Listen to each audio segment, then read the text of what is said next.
Antichrist, which you heard is coming into the world and indeed is already here. But if you belong to God, my dear children, you have already won a victory over those people, because the spirit who lives in you is greater than the spirit who lives in the world. Those people belong to this world, so they speak from the world's viewpoint, and the world listens to them. But we belong to God, and those who know God listen to us. If they do not belong to God, they do not listen to us. That is how we know if someone has the spirit of truth or the spirit of deception.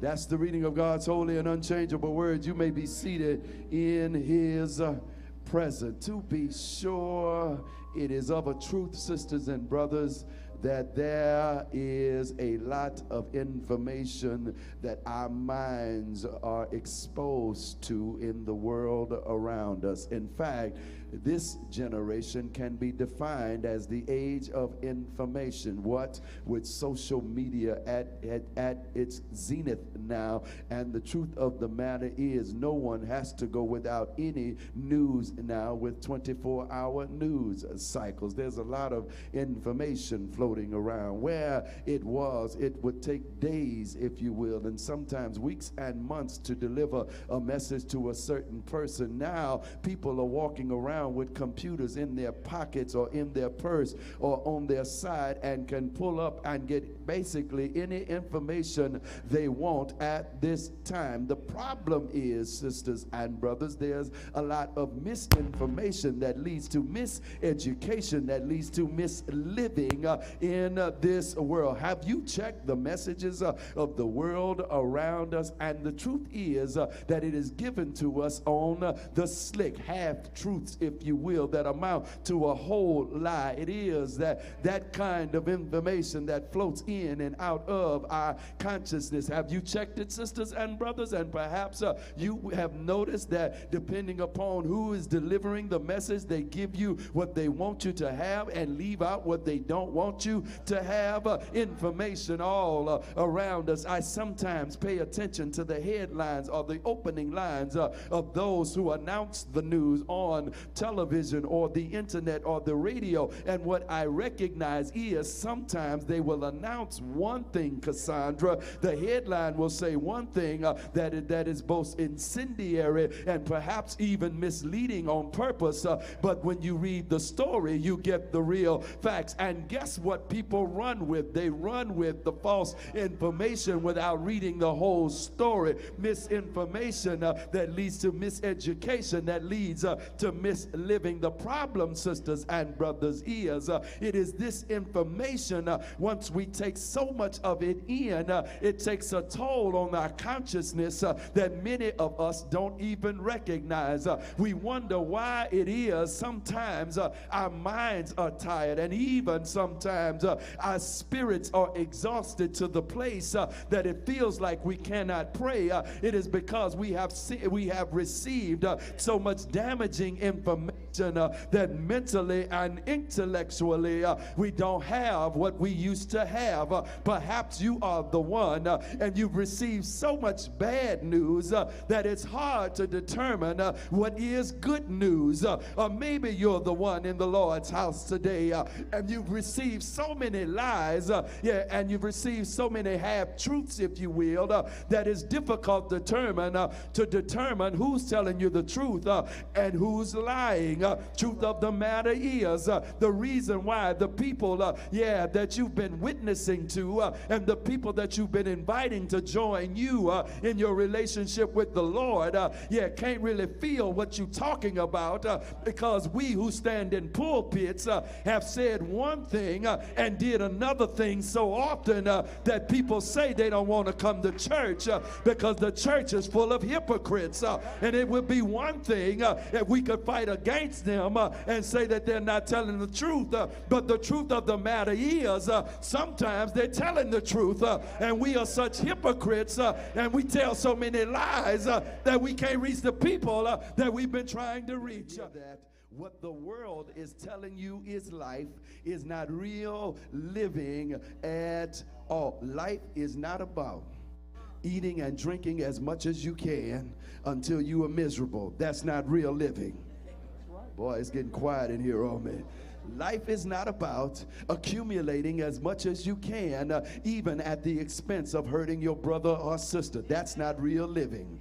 Life, sisters and brothers, is not about this self-absorbed and selfish existence that is portrayed for us, where the haves can do whatever they want and the have-nots have to take whatever they do. That's not real living.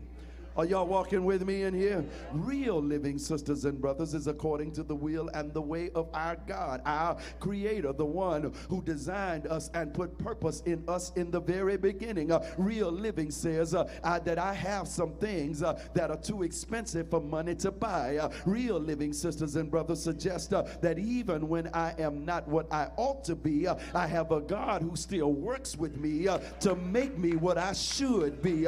Real living suggests that I might fail sometimes, but failure does not mean my demise.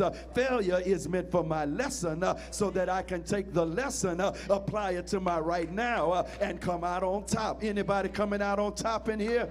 Real living, sisters and brothers, suggest that I'm not living for right now. Right now is cool, but I got a God that promised me forever. Why in the world would I get stuck in right now when I could have forever? I'm going to say that one for you again. Why would I get stuck in right now when God has already promised me forever? Yeah, I like the fact, I think it's Frank Ocean who asked the woman who says something about, I want to know, can you think that far? Because I'm talking about forever. And I'm afraid that too many Christians, particularly when it comes to dealing with one another, we get stuck in the right now. And in the right now, we can hold on to our bitterness. And in the right now, we can hold on to our feeling sorry for ourselves. And in the right now, we can hold on to what they did to us. But God said, I didn't create you to hang in the right now. I'm giving you forever. Step on, baby. And even when it appears that you're not going to make it, you ought to remember, baby, I'm not meant for this moment. I'm meant for forever. I think I like that one. So the writer says, stop being so gullible. Don't believe everything you see on television, because most of that stuff is false anyway. Don't believe everything that is written in the blogs and in the so-called newspaper, because what I have found out is we don't receive much news anymore. We receive a lot of opinion. We don't receive much news facts anymore. We receive editorials that are shaped and formed into news articles. But the truth of the matter is, when you want the truth, you got to learn how to read between the lines. I got to give you this one, and then I'm going to move on, because the fact of the matter is it depends upon who's paying for the message as to what is said. That's why you don't have to worry about me, because I know who's paying for this message. This message is bought and paid for, and money couldn't buy it. It came from the blood from Calvary's Hill. Y'all walking with me in here? Check what's happening. So he says, stop believing everything you see and that you hear, because he says we're dealing with some group called the Antichrist. Recognize the Antichrist is not some mystical being that's just waiting to come in and swoop in and make your life miserable. The Antichrist is actually a group. The Antichrist is anybody that belongs to the crowd that speaks against the will and the way of God. According to John in his letter, the Antichrist of those people is composed of those people who decide that Jesus really didn't walk this earth. It must have been some metaphysical being that was on this earth. He really didn't die. He just swooned and fainted for a little while and then came back to life. The Antichrist is anybody who will deny that he was all man, that he did not have the feelings of our infirmities, that he didn't cry like we have to cry sometimes, that he didn't get hungry like we get hungry, that he didn't become angry and frustrated like we became frustrated. Anybody that denies that Jesus was all man and all God all at the same time, he is the Antichrist. Where does that fit into my life? Well, I don't know how it works for you, but I need to know that I have a Savior who can feel what I feel, who goes through what I go through, who understands who I am and where I am. And if he didn't walk this earth, it says that he didn't understand. But since I know that he walks this earth, I can go and talk to him because I know that he understands. I don't know if you've ever been through anything and you recognize, let me go talk to him. No, I can't talk to him because he won't understand. Well, maybe I can go talk to her. No, I can't talk to her because she don't understand. Well, maybe I can call the prayer line. No, I'm not calling the prayer line. Those people are strangers. They don't understand me. But I know to whom I can go. And if I go to him, I know he understands. And not only does he understand, but he'll do something about my situation. Do I have any witnesses in here?